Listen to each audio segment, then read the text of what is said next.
Yeah, I think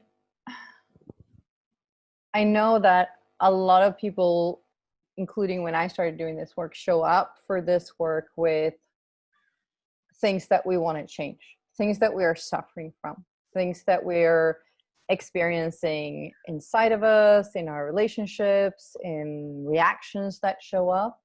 And we have dealt with it in different ways throughout our lives.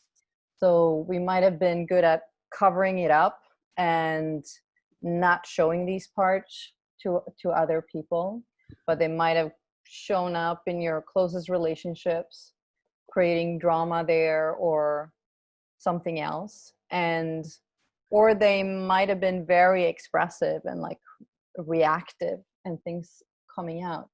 And usually we tend to be in this place of, this is who I want to be.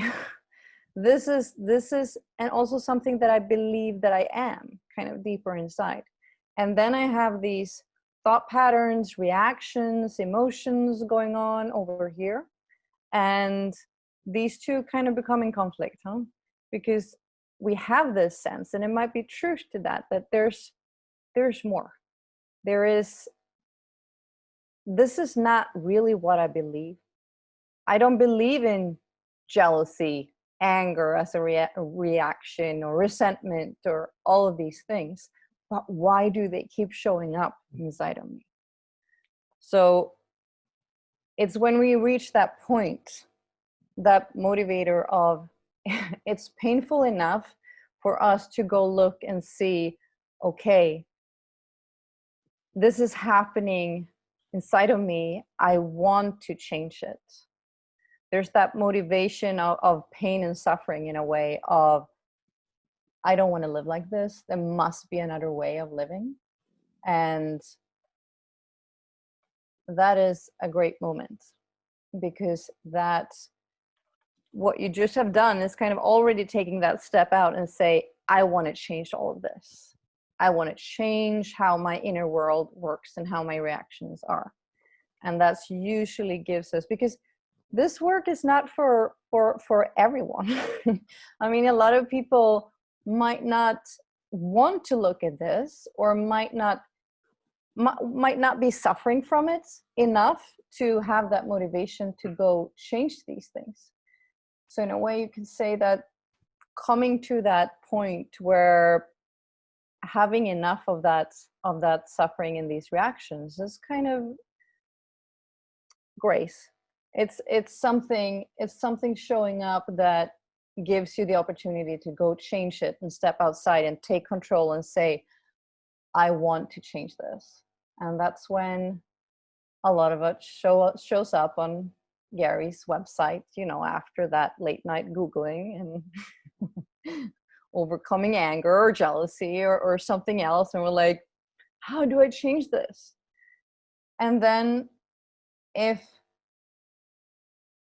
from what we read, we feel like, oh, finally, someone's explaining to me what's going on inside of me in a way that I can relate. Because a lot of people that show up to this work is not happy about just having that surface answer. You've probably been getting that surface answer from many different sources out there. You've been reading books, and you've been listening to YouTube talks, or whatever it might be. You might go to therapy, and it has helped to a certain degree. But there's something inside of you saying, it's like, oh, they are not nailing it. It's not the whole story. There's more. And I'm just talking from the heart, from my own experience, because this is how it was for me finding the self-mastery work. I had been suffering from depression, anxiety, panic attacks, kind of early attachment trauma, wounding, but I knew, like, somewhere inside, like, I knew there was another way of living. There must be another way of living than this. And I was really good at covering these things up.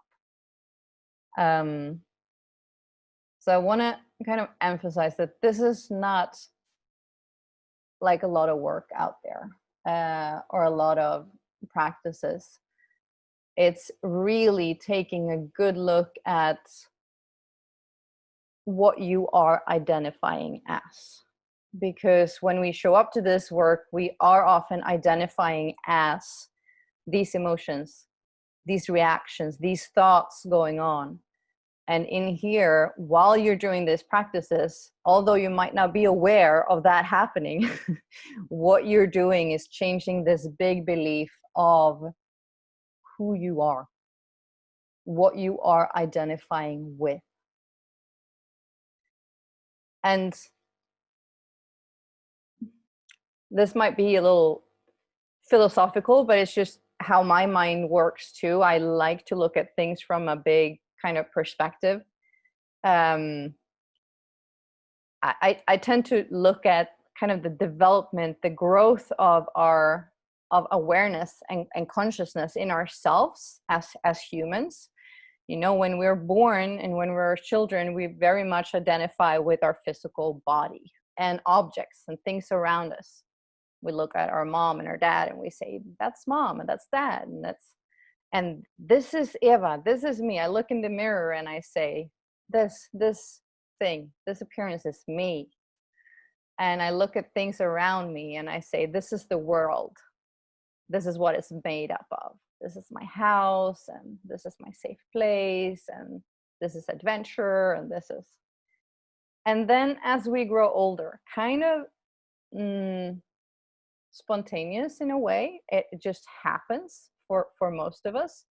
We start identifying with something else, which is a more subtle dimension, you could call it, and that's the mind. We start identifying with our thoughts, our emotions, a sense of personality, identity. This is who I am. This is what I want. This is what I'm dreaming. This is how I interact with other people. This is my memories. This is my history. This is my projected future. So now you're identifying with that. You believe that that's me. And most people live there their whole life. But the question is, if this consists of something that is causing you suffering, and you start stepping outside and you start, like we're doing this work, and you start looking at what is it built from really? And can I change it? Because this is not giving me a very pleasant experience. Can I start changing this programming? Now, as you're stepping out into the observer, that might raise a bigger question. And you might start asking, well, if I'm not that thought and that emotion and that reaction, then what am I? And what is this thing that is able to observe all this? So me saying that is kind of want to give you like opening that door a little bit to what kind of process this can be for you. It will give you the skills to change that inner world that you've been living inside and that kind of identity that you've had. And I mean, those are great skills to have, but it can also, you can take it further. You can take it further if you want to. You can keep exploring who that observer is, and you can completely unidentify with the mind and have a much richer experience of life that way. So there's also something that is available in this work. You start with the self-mastery work, and if you want to continue, there are several other courses to do that in. And that's, you know, I thought I showed up to fix my jealousy issue.